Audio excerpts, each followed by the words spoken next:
Xin chào tất cả các bạn, chào mừng các bạn đến với kênh móc len của Mimi Handmade.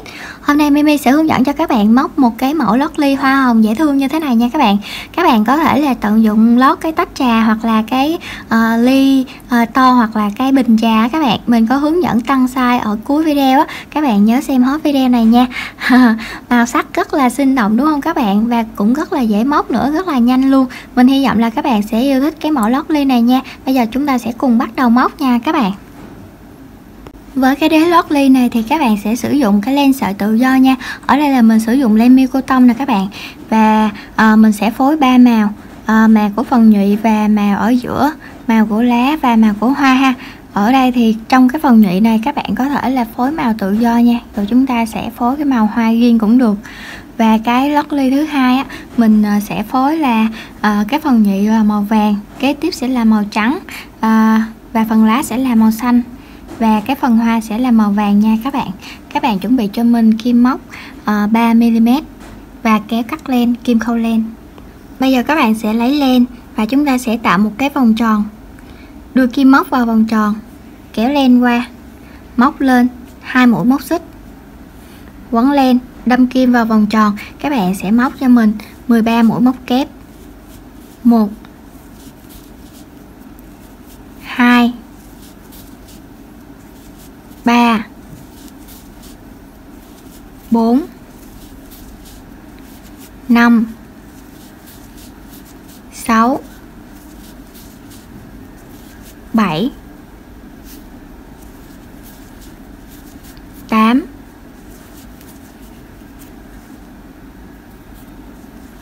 9 10 11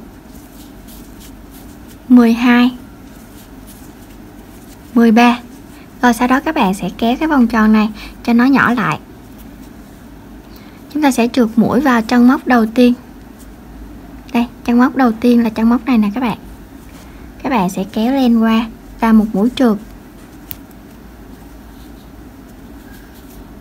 Rồi, bây giờ các bạn sẽ móc lên một mũi móc xích nha.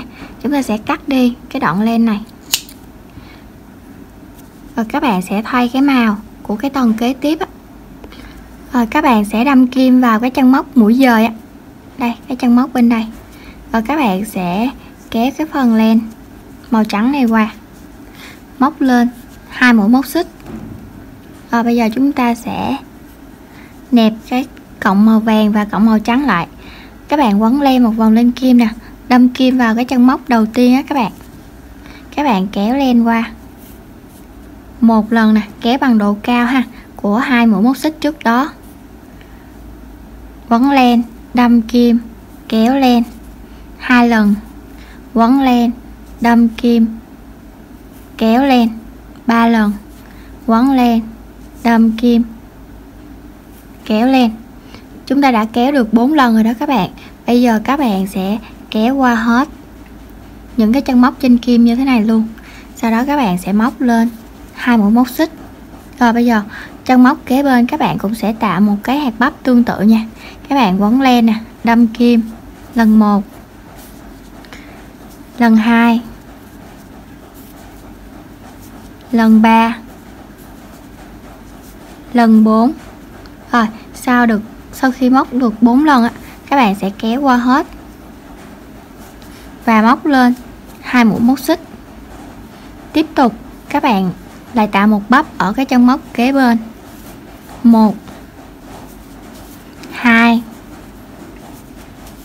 3 4. Rồi bây giờ các bạn sẽ kéo qua hết luôn. Mỗi chân móc các bạn sẽ móc một bắp cho mình. Khi kết thúc một bắp các bạn sẽ móc lên 2 móc xích và sẽ móc một bắp kế tiếp ở cái chân kế tiếp nha. Các bạn sẽ làm tương tự như thế đến cuối hàng. Chúng ta sẽ có được là 13 bắp.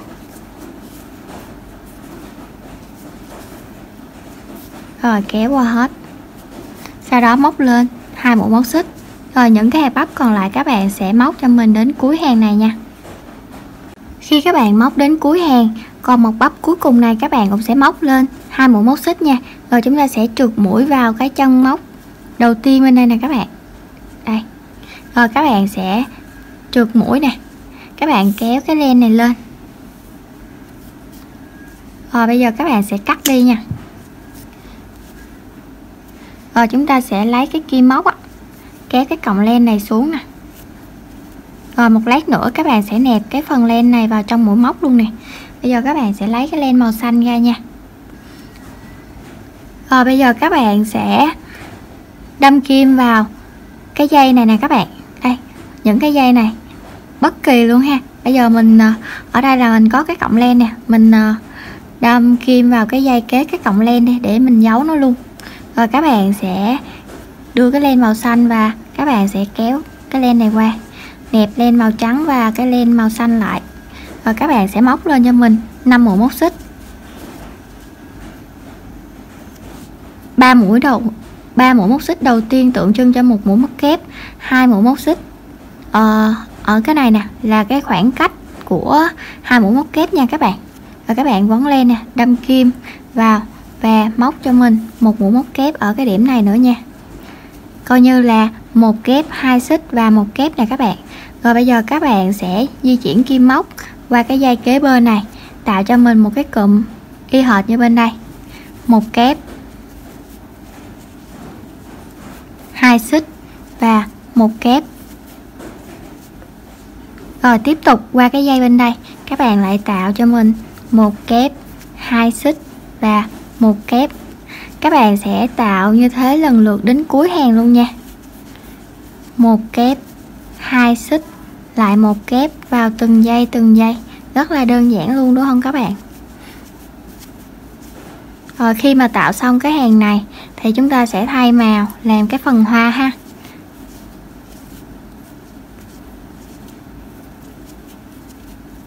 Rồi bây giờ các bạn sẽ làm tương tự như mình hướng dẫn đến cuối hàng luôn nha, tới cái điểm này nha các bạn.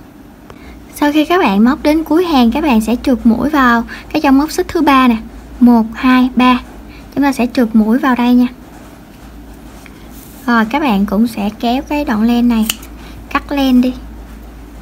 Rồi tương tự các bạn cũng sẽ đưa cái này xuống phía dưới để một lát nữa các bạn sẽ nẹp nó luôn nha. Rồi bây giờ các bạn sẽ lấy cái màu hoa ra, chúng ta sẽ đâm kim vào cái chỗ cái chữ V này nè, cái lỗ nào cũng được hết ha. Ở đây là có cái dây màu xanh nè, bây giờ mình sẽ để nó qua đây luôn đi, để một lát nữa các bạn sẽ nẹp nó vào trong mũi móc luôn nha. Đây, mình đâm kim vào cái lỗ này đi, và các bạn sẽ kéo cái len màu hoa ra, và các bạn sẽ móc 3 mũi móc xích nha. Chúng ta sẽ móc tổng cộng là 5 mũi móc kép vào trong một cái chỗ chữ V này. Như vậy thì 3 mũi móc xích đầu tiên tượng trưng cho một mũi móc kép nha các bạn. Móc thêm cho mình 4 kép nữa. 1 2 3 4. Rồi như thế thì tính luôn 3 mũi móc xích đầu tiên chúng ta đã có được 5 kép. Các bạn sẽ nhỉnh cái cọng len này lên nè, tháo kim móc ra, đâm kim vào cái chân móc xích thứ 3 các bạn, 1 2 3 nè, đâm kim vào đây. Đó, rồi các bạn sẽ đưa cái kim móc nè vô cái lỗ này, rồi các bạn sẽ kéo cái này qua. Đó, như vậy thì chúng ta đã có được một cái nụ hồng mong manh này nè các bạn.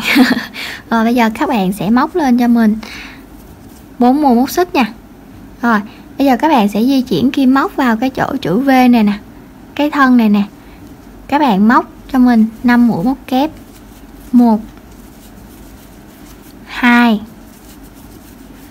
3 4 5. Rồi các bạn sẽ nhỉnh cái này lên, đưa ra.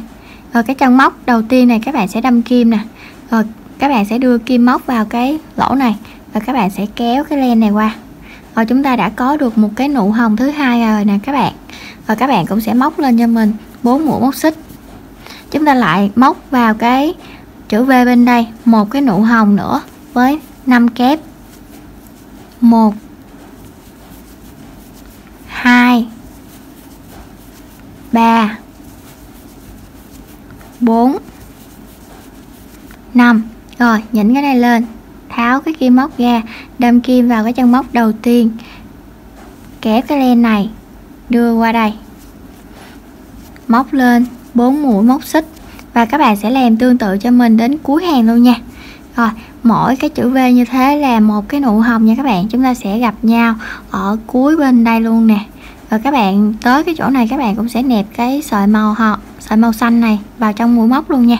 Rồi bây giờ chúng ta sẽ cùng móc những cái nụ hồng còn lại nha các bạn. Khi các bạn móc đến cuối hàng, ở cái nụ hồng cuối cùng á, các bạn cũng sẽ móc lên 4 mũi móc xích nha. Rồi các bạn sẽ trượt mũi vào cái nhánh bên đây cho mình nè. Đây, cái nhánh ở phía dưới này nè các bạn. Đó, rồi các bạn sẽ trượt mũi. Rồi các bạn sẽ cắt đi, móc lên một mũi móc xích nè, kéo ra cái đoạn len rồi các bạn sẽ cắt len nha. Rồi bây giờ các bạn sẽ thắt nó cho chặt lại. Ở những cái chỗ nào mình đã giấu rồi thì các bạn sẽ cắt đi những cái đoạn len mà mình đã giấu nha. Đây, mấy cái này là mình giấu rồi nè các bạn. Rồi bây giờ các bạn sẽ lấy kim khâu len, chúng ta sẽ giấu những cái cọng len còn lại.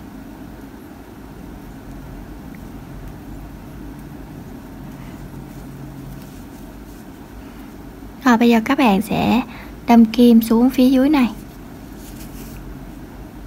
Rồi chúng ta sẽ đưa cái kim này qua đây. Rồi các bạn sẽ đưa nó trở ngược trở lại đi.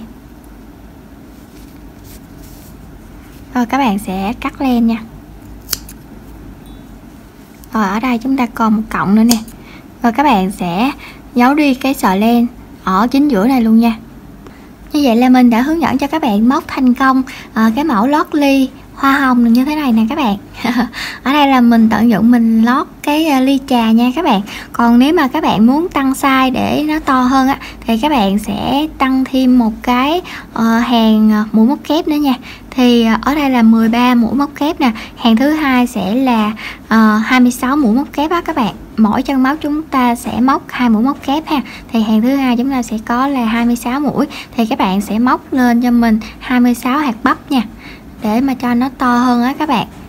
Ở bên đây thì các bạn cũng sẽ làm tương tự nè. Rồi sau đó thì các bạn cũng sẽ tạo những cái chữ V màu xanh này cho mình y hệt luôn. Thì nó đã to ra rồi thì các bạn sẽ móc nhiều cái nụ hồng này hơn mình nè. Tại vì nó to ra các bạn cũng có thể là đựng cái ly nó to hơn, hoặc là đựng thêm cái bình trà các bạn, mình lót ở phía dưới nha. Rồi mình chúc các bạn móc thành công cái mẫu lót ly hoa hồng này nha. Nếu mà các bạn yêu thích cái mẫu lót ly này, các bạn nhớ nhấn like video này giúp mình và bình luận ở phía bên dưới và ủng hộ Mimi thêm một cái lượt đăng ký kênh nha các bạn. Mình cảm ơn các bạn rất nhiều luôn, và mình cũng cảm ơn các bạn đã dành thời gian ra theo dõi cái video clip này và thực hiện cái mẫu lót này cùng mình nha. Bây giờ mình xin chào tạm biệt các bạn và hẹn gặp lại các bạn ở những clip sau.